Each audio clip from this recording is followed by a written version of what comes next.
momento de adoração, momento de buscar a presença, sentir a presença. Está chegando, vai se acomodando.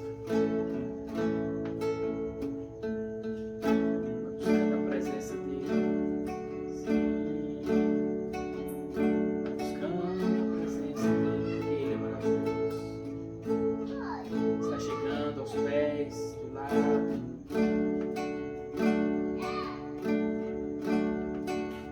Buscando um conforto, porque ele tem uma direção para as nossas vidas.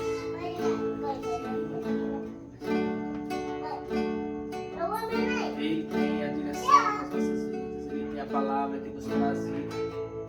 Que ele é a própria vida.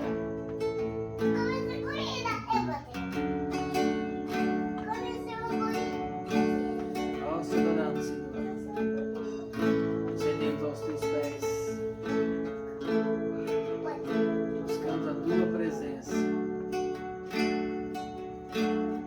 Tua presença vale mais do que qualquer coisa. Sim, nós queremos a tua presença, Senhor.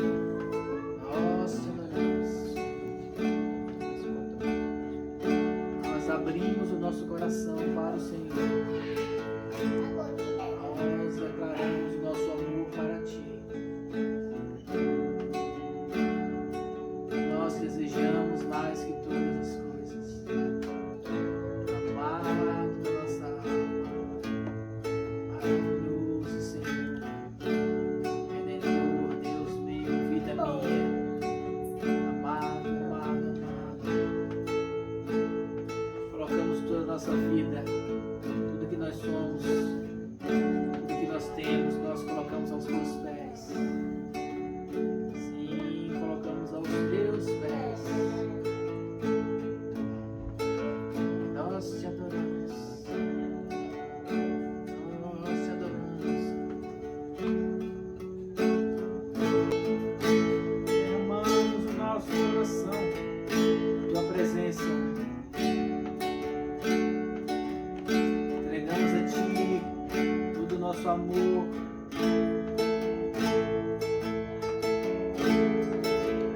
Entregamos a ti a nossa devoção. Entregamos a ti a direção das nossas vidas.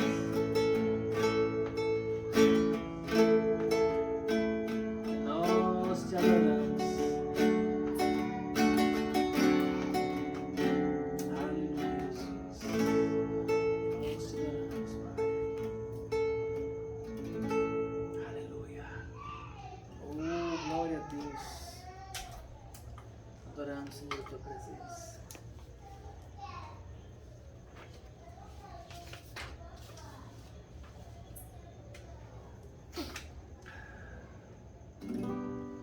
Buscamos a presença dele.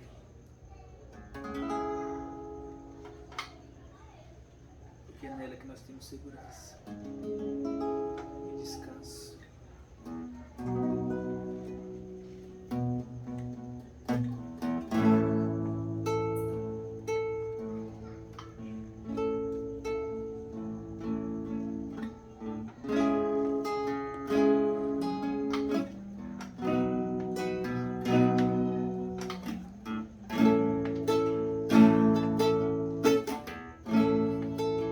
Nós te adoramos, Senhor. Queremos mergulhar na tua presença de tal maneira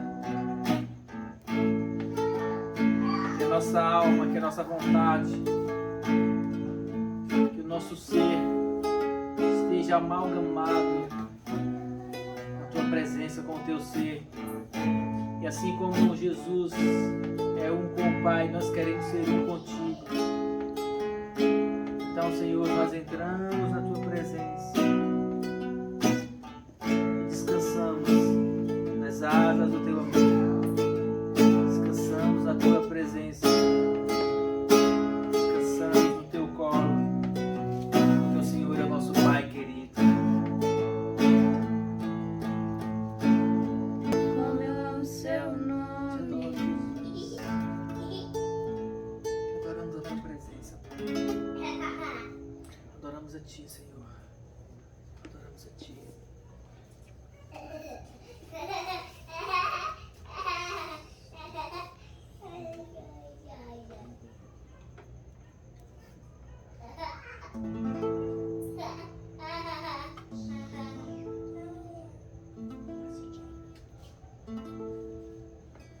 Aleluia.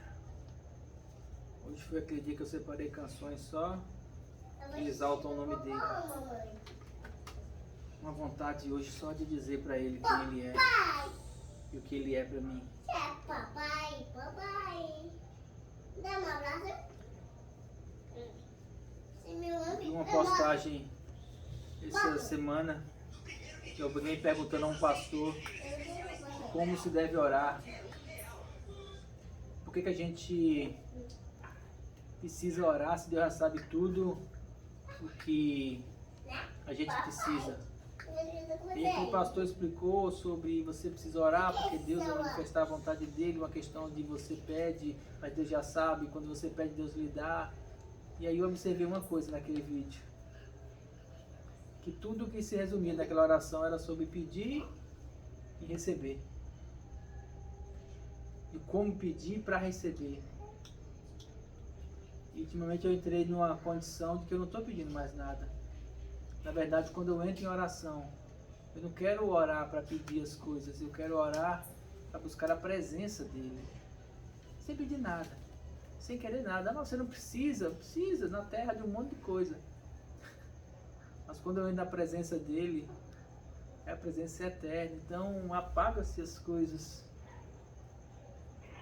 E aí eu só consigo dizer para ele o quanto eu amo, o quanto eu quero estar com ele, o quanto eu desejo a presença dele, o quanto eu busco a intimidade com ele. Foi o papai que abriu. Eu descobri que essa é a chave para ter coisas que de repente eu nem preciso mais. Mas ele me dá, sabe por quê? Porque ele é bom.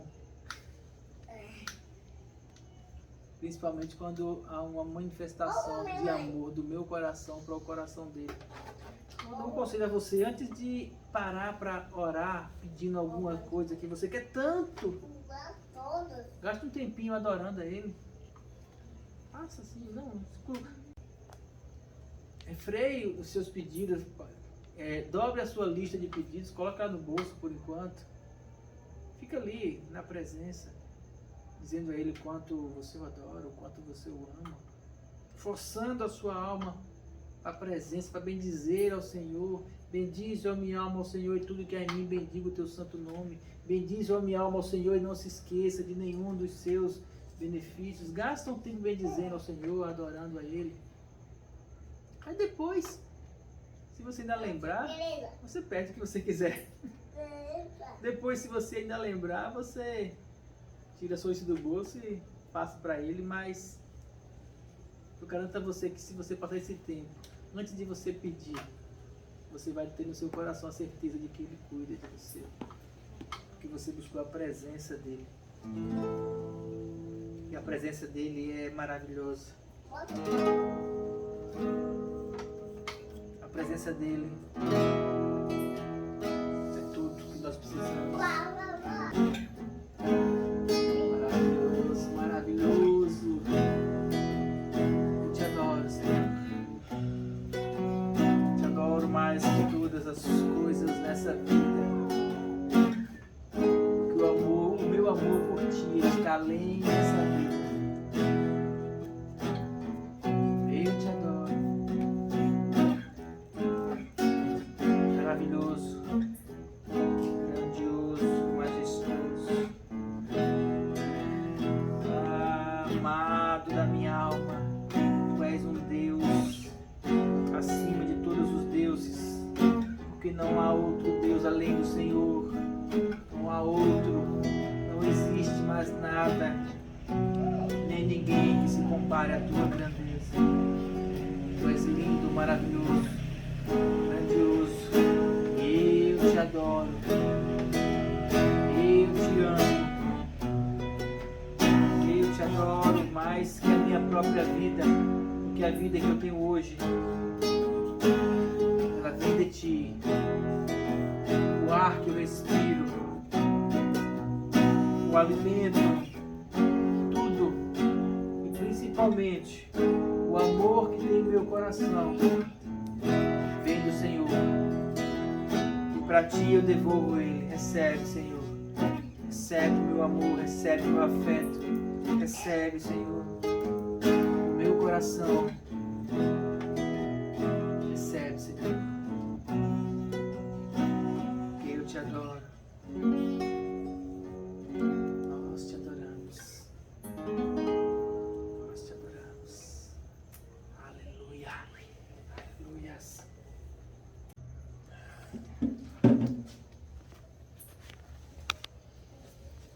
Aleluias.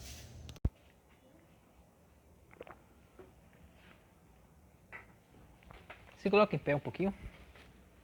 Não aparece não? Deixa eu ir pra trás. Eita.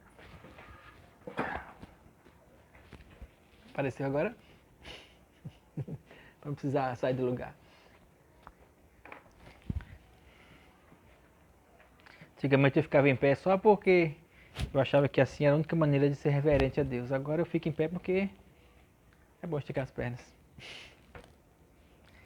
E a gente se coloca em posição de prontidão. Nós te adoramos, Pai, por estarmos aqui nesta noite. Nós te adoramos pelo teu amor. Nós te adoramos pela tua palavra. Nós te adoramos pela presença do Espírito Santo em nossas vidas. Abrimos o nosso coração nesta noite para aprender de ti, aprender da tua palavra, aprender daquilo que o Senhor quer nos ensinar com o teu amor e com a tua graça. Abrimos nosso coração para crer na direção e andar nela, porque nós sabemos que a tua direção é aquilo que nos torna felizes, é aquilo que nos dá vida. A tua direção, a tua palavra é aquilo que nos alimenta, é aquilo que move os nossos corações. Fala conosco. Nós teremos a diligência, o cuidado. Primeiro, em te dar toda a honra e toda a glória. E segundo, em fazer conforme aquilo que o Senhor quer nos ensinar. Porque nós somos teus servos. Mas além disso, nós somos teus filhos e queremos ser filhos obedientes. Em nome de Jesus. Amém. Amém? Vamos sentar. Cadê o cabo aqui? Não era pra aparecer não, né? O fio. Depois eu corto. Eu faço a edição. Agora no ao vivo não tem como.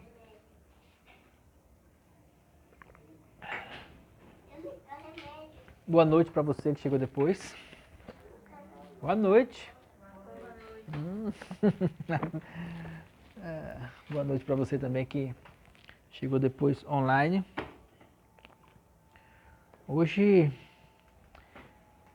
eu quero trazer um alerta sobre algo que tem doído muito no meu coração nesses dias em relação à igreja, em relação ao povo cristão. Eu quero trazer o entendimento que trouxe para as nossas vidas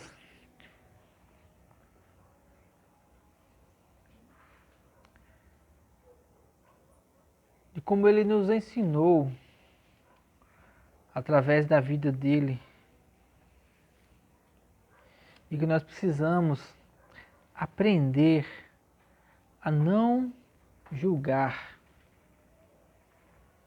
ninguém.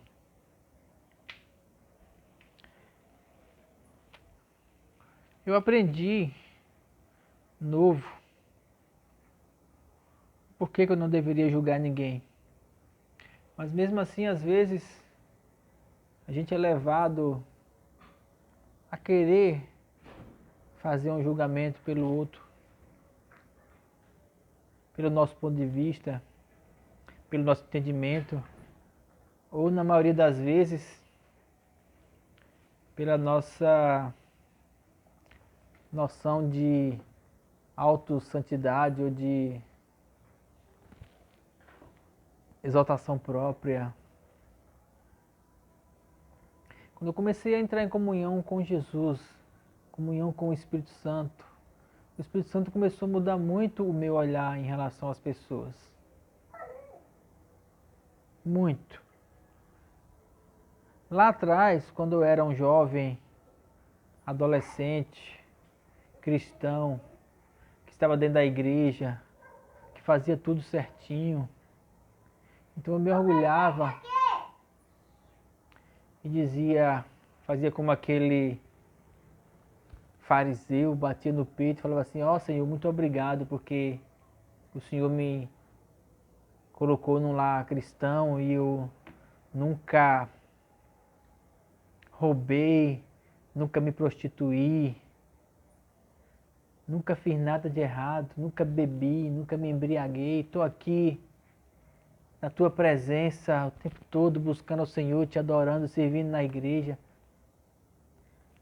Isso era uma visão muito errada que eu tinha de mim, porque eu achava que eu era muito santo.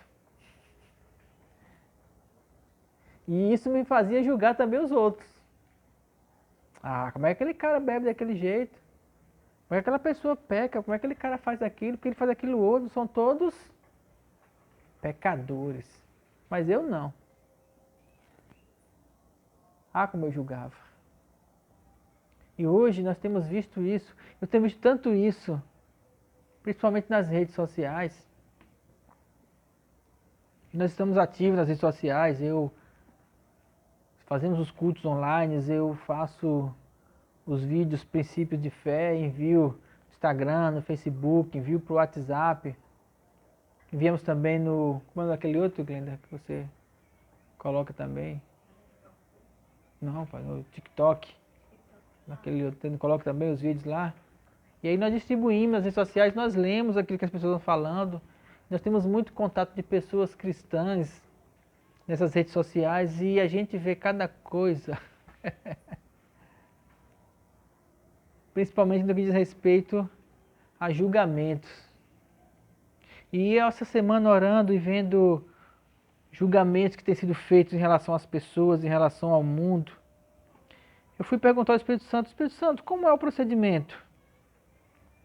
Como é que eu devo proceder no meu coração em relação a isso? E aí Jesus ele veio assim, pá, com a palavra, uma palavra que a gente conhece, mas que a gente muitas vezes não para entender ela, ou para... A gente não quer muitas vezes andar nessa palavra, sabe por quê? Porque às vezes o julgar o outro, apontar o pecado do outro, faz com que a gente esconda o nosso, que era o que eu fazia. Investia numa capa de santidade e ficava só apontando. Você é pecador, você vai para o inferno.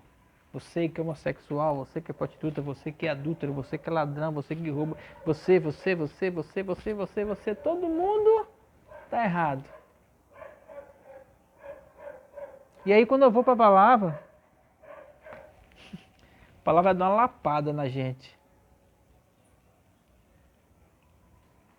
Ou para quem não é de Alagoas, né? A palavra vai dar um tapa na nossa cara, né? Para quem é de Mato Grosso, a palavra vai dar uma taca na gente. Que palavra é essa? Mateus 7.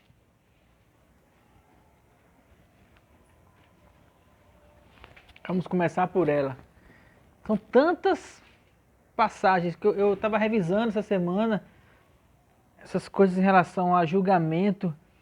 São tantas passagens que falam sobre julgamento, são tantas que eu fiquei impressionado de quantas vezes Jesus, de quantas vezes Paulo,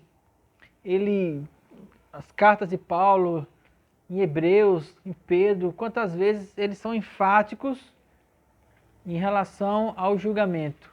Quantas vezes eles são enfáticos a isso, porque essa é uma deformidade, essa é uma falha que nós temos, que precisamos corrigir ela pela palavra. E Jesus ensina isso.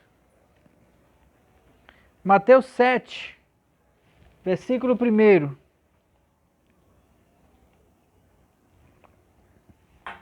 Não julgueis, para que não sejais julgados. Porque com o juízo com que julgardes, sereis julgados. Com a medida com que tiverdes medido, vos medirão a vós outro. Simples entender isso. Do jeito que você julga as pessoas também lhe julgam. Do jeito que você aponta para o outro e fala assim, você é adúltero, você é pecador, o outro aponta para você a sua falha. Aí você vai virar para mim e vai dizer assim, ah, mas eu não tenho falha? Quem não tem? Sabe aquele ditado? Quem tem telhado de vidro não joga pedra no telhado do vizinho? Todos pecaram. Todos temos falha. E você sabe. E eu sei. E eu me justificava diante de Deus, assim, mas eu não, Deus, eu faço tudo certinho, eu corto certinho, eu nunca pequei, eu nunca, sabe? Eu estou aqui diante do Senhor, vivendo desse jeito. E o Espírito Santo revelou meu coração e falou assim, você não é essa santidade toda. Mas duas coisas eu quero dizer para você. Primeiro, que eu perdoo você se você se arrepender. Segundo, não aponte o pecado do outro. Não aponte a falha do irmão. Não aponte nem a falha do mundo. Primeiro porque eles não querem saber. O que está no mundo está no pecado. Ele não está nem aí se é pecado ou se não é pecado. Porque o mundo não tem entendimento de pecado. O cara que está no mundo que ele é adúltero, ele é porque ele quer ser. Ah, é errado, é certo, ele faz porque ele quer, ele se diverte com isso e ele gosta, e ele vive nisso, e ele não vai sair disso enquanto a revelação do Espírito não chegar ao coração dele. Isso é para o adultério, isso é para o ladrão, isso é para o assassino, isso é para o homossexual, isso é para todos. Para o mentiroso, porque não tem pecado, pecadinho, pecadão, tudo é pecado. Não julgueis para que não sejais julgados, porque com o juízo com que julgardes sereis julgados, e com a medida com que tiverdes medido, vos hão de medir também. Por que reparas tu o argueiro, ou algumas traduções falam o cisco que está no olho do teu irmão, e não vês a trave, a linha, pedaço de madeira grande que está no teu olho? Como dirás a teu irmão, deixa tirar primeiro o argueiro do teu olho, tendo uma trave no teu? Hipócrita! Hipócrita!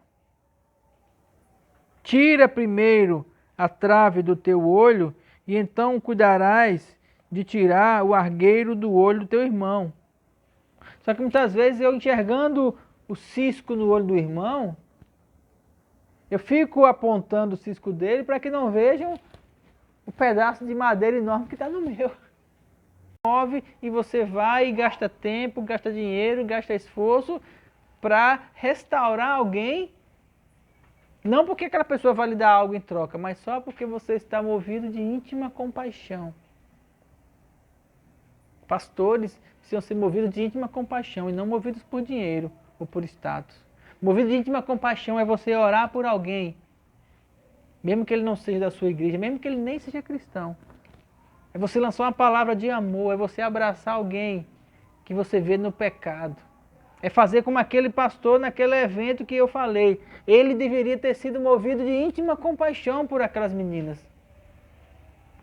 Porque se ele fosse movido de íntima compaixão, era tudo que o Espírito Santo precisava, sabe para quê? Para restaurar a vida delas. Não era para ele ter julgado. E hoje a igreja está julgando as pessoas e já condenando, já está mandando todo mundo para o inferno. Sendo que não é isso que Jesus quer. Ele não quer mandar ninguém para o inferno, ele quer salvar o que se havia perdido. Observa a continuação da parábola. Aquele servo prostrando-se reverenciava, dizendo, Senhor, versículo 26, né? Seja generoso para comigo e tudo te pagarei. Então o senhor daquele servo, movido de íntima compaixão, soltou e perdoou-lhe a dívida. Esse fui eu, meu pecado foi perdoado, a minha dívida foi paga, eu não sou mais condenado. Estou livre. Amém? Saindo, porém, aquele servo, encontrou um dos seus conservos que lhe devia 100 talentos. E ele, lançando mão dele, sufocava e dizendo, paga-me o que me deves. Então o seu companheiro, prostrando-se aos seus pés, rogava dizendo: seja generoso para comigo e tudo te pagarei. Ele, porém, não quis, antes foi colocá-lo na prisão até que pagasse a dívida. Vendo os outros conservos o que aconteceu, contristaram-se, entristeceram-se muito e foram declarar ao Senhor tudo o que se passara. Então o Senhor, chamando-o à sua presença, disse: servo malvado, perdoei-lhe toda aquela dívida, porque me suplicastes. Não devias tu igualmente ter compaixão do teu companheiro, como eu também tive misericórdia de ti? E indignado, seu senhor o entregou aos atormentadores, até que pagasse toda a dívida. Assim vos fará também meu Pai Celestial, se de coração não perdoardes cada um as ofensas. Eu fui perdoado. E quando eu encontro alguém que deve, eu passo na cara dele: você é devedor. Você é devedor. Você está fazendo isso porque você é errado, porque você é incompetente, porque você é devedor. Me pague o que me deve. E aí o Senhor chegou para ele e falou: eu não perdoei você? Por que você não perdoa o outro? Eu não perdoei os seus pecados? Por que você também não perdoa o pecado do outro? Ah, mas ele não me pediu perdão. Perdoar não tem a ver com pedir perdão. Perdoar tem a ver se você está com o coração disposto a perdoar ou não. É uma condição. Lá na oração do Pai Nosso: perdoa as minhas ofensas, assim como eu perdoei aqueles que me têm ofendido. Assim como temos perdoado aqueles que me têm ofendido. E no caso do julgamento, quando eu vejo alguém em pecado e eu já condeno ele, eu aponto a falha, eu aponto o erro, e eu falo assim: você vai para o inferno. Quando eu faço isso, eu estou sendo boca do diabo na vida das pessoas. Porque é o diabo que é o acusador. Jesus não faz isso.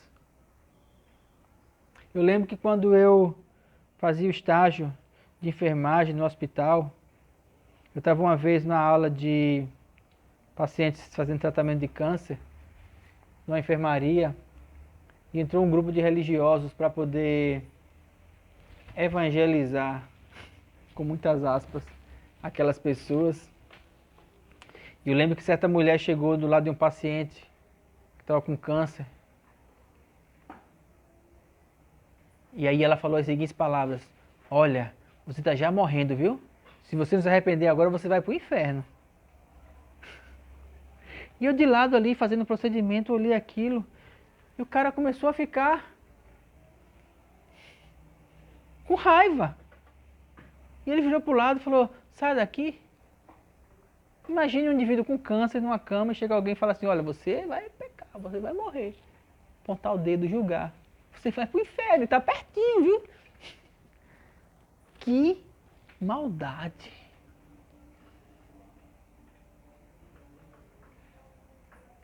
Se você vai levar o evangelho e você não leva com amor, nem leve. Um evangelho que traz aponta o pecado. Quando João Batista pregava, que ele dizia assim: raça de víboras, quem vos induziu a fugir da ira vindoura? Arrependei-vos, arrependei-vos, arrependei-vos. Essa era a pregação de João Batista, na lei. Lembre-se que ele estava na lei. Ele não tinha ainda recebido o Espírito Santo da graça. Jesus não tinha morrido ainda. O perdão dos pecados ainda não estava disponível. Mas ele dizia o quê? Arrependei-vos. E a função dele era essa, era preparar o caminho do arrependimento. Depois que Jesus passou e foi batizado e seguiu adiante, João Batista não seguiu Jesus. Aí sabe o que João foi fazer? Ele foi julgar. Ele foi apontar a mulher de Herodes.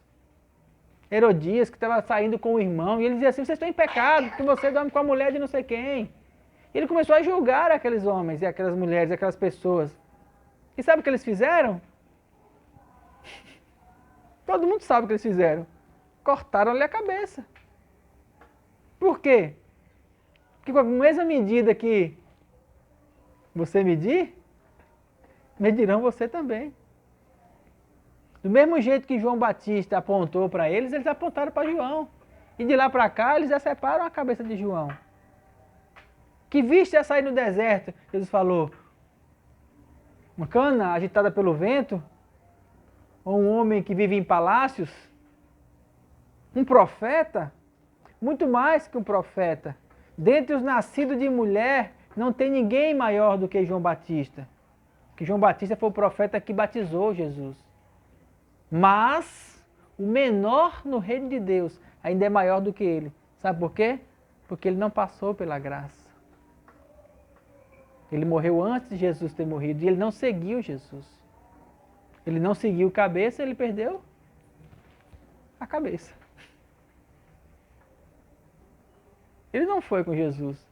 O ministério dele era até Jesus, preparar o caminho. Quando o caminho chegou, o caminho foi e ele ficou. E João ele julgou Herodias e Herodes e os reis e saiu do caminho dele. Ah, mas ele estava pregando no arrependimento? João estava na lei. De lá para cá o arrependimento tem sido pregado em amor. E quando nós entendemos, como essa parábola aqui, que nós temos o perdão dos nossos pecados, que nós não temos mais nenhuma condenação, porque nós estamos em Jesus. Isso não é para nós ficarmos apontando para os outros, dizendo assim, eu sou melhor do que você porque eu fui perdoado e você não. Isso não é para você ficar apontando para os outros, dizendo assim, você vai para o inferno. Não é para o nosso coração estar julgando as pessoas. Esse não é o nosso papel. Não julgueis. Não é para estar apontando pecado de ninguém, não é para a gente levar a condenação. Nós temos que levar o perdão. Nós não podemos levar a condenação às pessoas, temos que levar o perdão. E quando eu falo isso, não falo só em campanhas de evangelização. Eu falo no dia a dia, quando nós olhamos a pessoa que está do nosso lado e nós vemos uma falha nela e nós apontamos o dedo. Pecador, pecadora, errado, condenando, apontando. Esse é o papel do diabo. Nós encontramos redenção, e é essa redenção que nós pregamos. E como foi que nós encontramos essa redenção? Romanos. E nós voltamos para Romanos. Hoje se comemora, eu tenho até muitas postagens hoje na internet, 521 anos, 514 anos, se eu não me engano, esqueci, 500 e alguma coisa, da Reforma Protestante. Deve ser 500, eu não lembro que ano foi, depois eu vejo. Datas históricas são complicadas. Martinho Lutero, um monge alemão, lendo a Bíblia em latim, leu a carta de Romanos, e na carta de Romanos ele encontrou 5 coisas que foram fundamentais para a transformação do evangelho que a gente vive hoje. Porque durante 1500 anos a guerra perdeu o caminho. E aí quando Martinho Lutero leu aquilo ali, ele chegou à conclusão de que somente a Escritura, somente a graça, somente a fé, somente Jesus, somente a Ele glória. Eu acho que eu falei, são 5 pilares. Devo ter trocado algum, mas tem um monte de postagem hoje aí. Ele percebeu que só a graça salva. A fé vem pela graça. Lendo Romanos ele entendeu isso. Ele foi então trazer uma reforma dentro da igreja. Como não conseguiu, ele foi expulso dela. E aí então veio a reforma protestante no mundo. E todo o entendimento de evangelho que nós temos hoje. Só que esse entendimento de evangelho foi um evangelho de salvação. Martinho Lutero ele trouxe o entendimento para o mundo de que a salvação não era por obras e nem era por indulgências, era pela graça, a salvação pela fé. E a fé, ela é no coração. A fé é aquilo que está dentro de você, aquilo que você entende como aquilo que vai transformar a sua vida. E tem que ser sempre em amor. E aí nós chegamos a Romanos 5.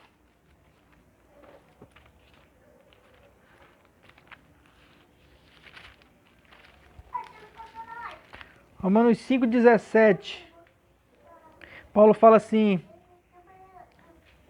se pela ofensa de um só a morte reinou por esse, muito mais os que receberam a abundância da graça e o dom da justiça reinarão em vida por um só, Cristo Jesus. Assim como por um ato de ofensa veio o juízo sobre todos os homens para a condenação, assim também por um ato de justiça veio a graça sobre todos os homens para a justificação. Porque como pela desobediência de um só homem muitos foram feitos pecadores, assim pela desobediência de um muitos serão feitos justos. Veio, porém, a lei para que a ofensa abundasse, mas onde abundou o pecado, superabundou a graça. Porque assim como o pecado reinou a morte, também a graça reinasse pela justiça para a vida eterna por Jesus Cristo, nosso Senhor. O que é que isso tem a ver com julgamento? Tem a ver com aquilo que foi dito lá na parábola.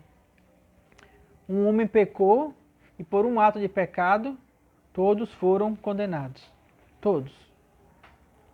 Um homem foi justo e por um ato de justiça, todos poderão ser salvos. Todos.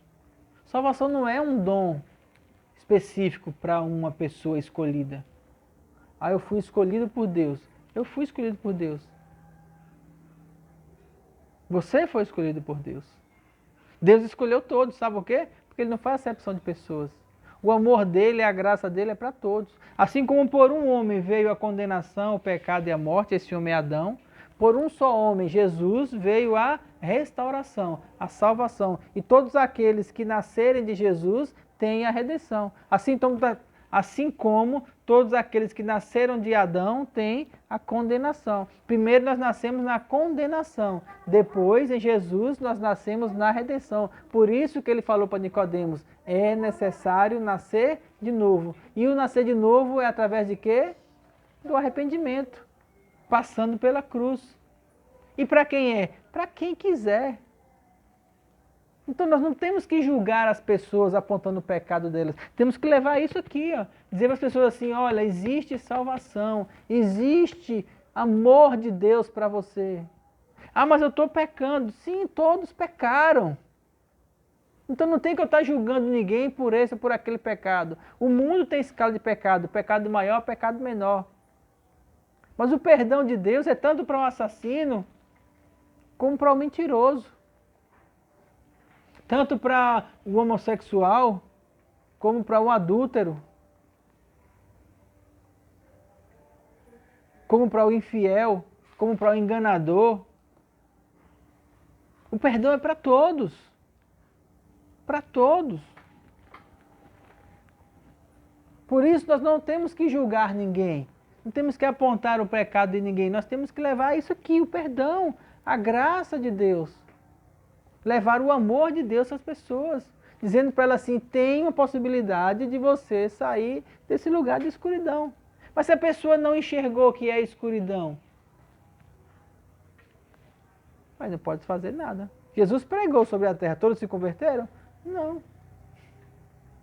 Mas o que nós não podemos é deixar de amar as pessoas, mesmo aquelas que estão no pecado, mesmo aquelas que estão, aliás, mesmo não, principalmente. Porque ele mesmo falou assim, amar os que nos amam é fácil, até os publicanos e fariseus fazem isso. Agora amar aqueles que nos odeiam, amar aqueles que nos apontam pedras, amar aqueles que estão no pecado e olham para nós nos chamando de babaca, nos chamando de como é que chama? Certinho, tem uma palavra que eu esqueci agora, sabe? Aquela pessoa que é Caxias, que é todo... Ah, esqueci a palavra. Não lembro não? É alguma coisa desse tipo assim, sabe? Você aponta e fala assim, você quer ser mais certo que os outros? Você quer ser o melhor? Quer ser isso, quer ser aquilo? Não, nós não queremos ser melhor do que ninguém. Acontece muito quando você está numa roda de amigos, todo mundo faz uma coisa e você não quer fazer. Não, eu não quero fazer. Não acho certo, não estou com vontade, não quero ir por esse caminho. Você quer ser melhor que os outros? Não. Só que a gente não pode julgar os outros. Os que fizeram. A gente tem que amar. Fez porque quis. Quer continuar fazendo? Posso fazer o quê? Agora, no momento que você quiser encontrar o perdão, eu estou aqui para lhe amar. Porque a nossa função não é julgar ninguém. A igreja tem que parar de estar apontando o pecado das pessoas. Porque as pessoas elas não vão ser salvas porque você vai mostrar para elas que elas estão erradas. Se elas já sabem que estão erradas, elas vão vir para Jesus quando elas entenderem o amor de Deus. Porque é o amor de Deus que traz arrependimento. É o amor de Deus que traz a graça. É o amor de Deus que traz o perdão. É o amor de Deus que traz a salvação. E a salvação não depende do pecado que você fez. Depende se você se arrepende ou não. Depende se no seu coração encontra o entendimento de que eu estou errado, eu preciso de Deus. É isso que precisa ter dentro da cabeça. É isso que nós precisamos levar as pessoas a entenderem. Eu estou errado, eu preciso de Deus. Se a pessoa não entende isso, é porque o Evangelho não chegou com clareza, a luz não chegou para ela ainda. Uma hora tem que chegar. Mas nós que temos essa luz, não temos que estar apontando a falha. Pecador, pecador, pecador, você está errado, eu estou certo, você está errado. Nós somos salvos e vocês vão para o inferno. É esse entendimento que machuca. Ah, mas não serão todos julgados? Sim. Quando será esse julgamento? No final. Enquanto nós estivermos aqui, não é para nós estarmos julgando ninguém. É para nós estarmos levando o amor de Deus. Mas quando chegar naquele dia, e como é que vai ser naquele dia? Vamos ler. Apocalipse 20, lá no finalzinho.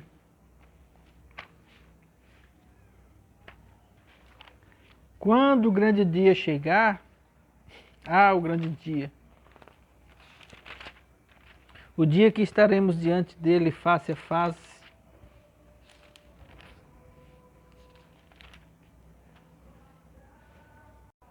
O juízo final.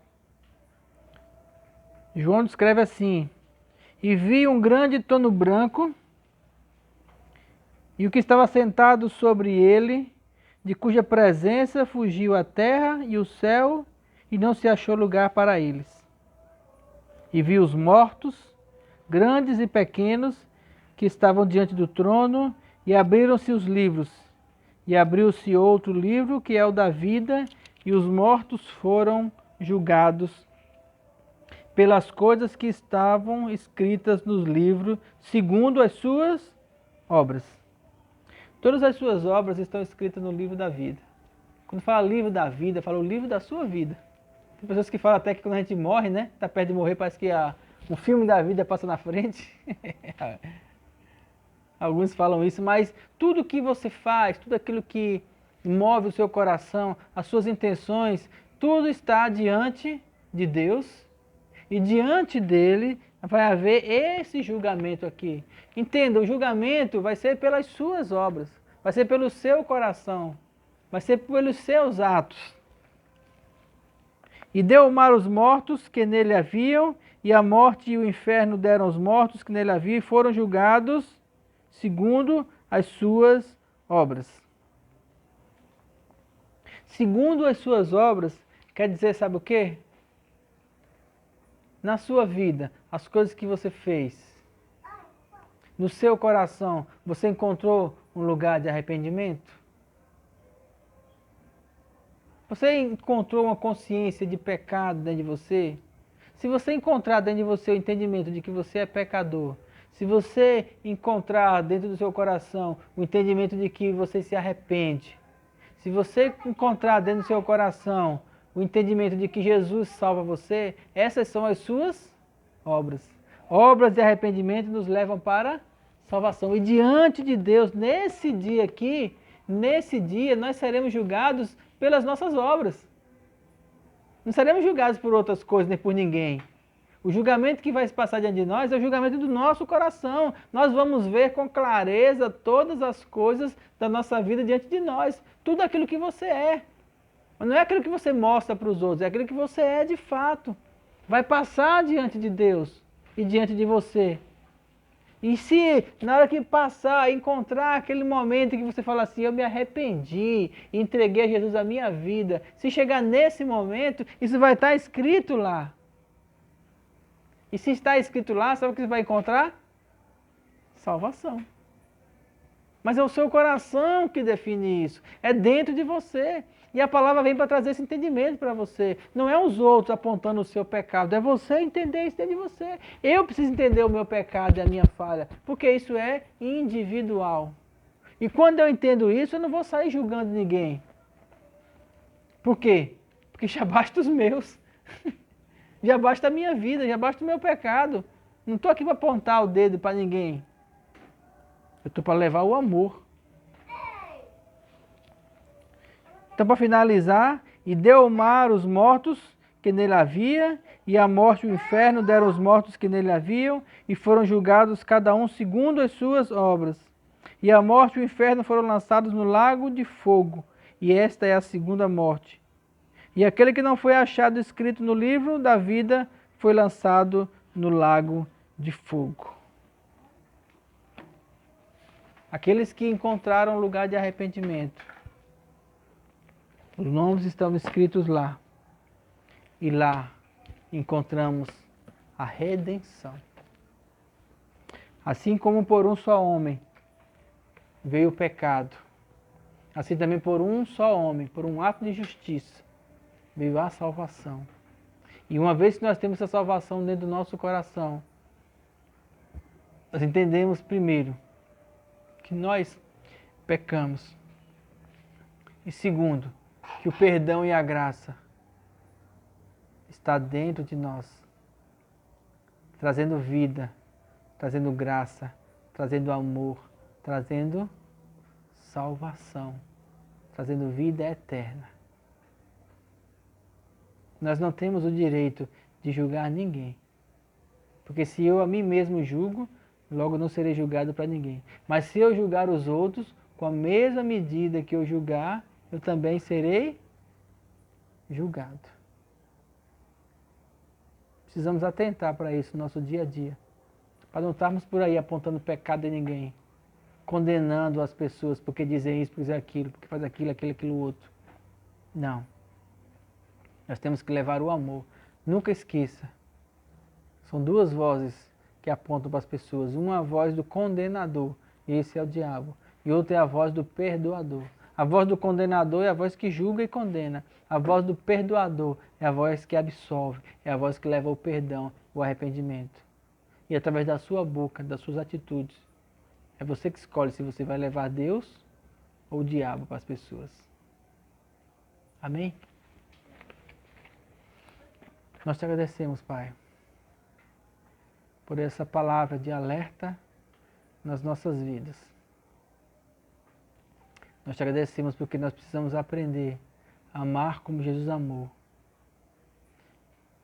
a tratar as pessoas, principalmente aqueles que não te conhecem, da maneira como o Senhor tratou aquela mulher que foi pega em flagrante adultério. Mulher, onde estão os teus acusadores? Não sei, Senhor. Nem eu tampouco te condeno. Vai e não peques mais. Que nós possamos tomar atitudes na vida igual a atitude de Jesus, de não condenar as pessoas, mas de levar o entendimento da libertação dos pecados, para que eles não sejam mais presos pela morte, mas encontrem vida. Muda o nosso coração, Deus. Muda o nosso entendimento para levar um evangelho de amor e de graça e de arrependimento, de perdão àqueles que estão sendo oprimidos pelo diabo. É o que está no nosso coração. É o que nós precisamos ensinar às pessoas. Nós precisamos aprender de Ti cada dia mais. Muito obrigado por esta noite. Muito obrigado por essa palavra. E muito obrigado pelo Teu amor em nossos corações. Nós Te louvamos e Te agradecemos em nome de Jesus. Amém. Amém, queridos? Obrigado por você estar conosco. Obrigado por você que tem assistido conosco essa mensagem. Deus seja louvado na sua vida. e até a próximo encontro, em nome de Jesus. Amém?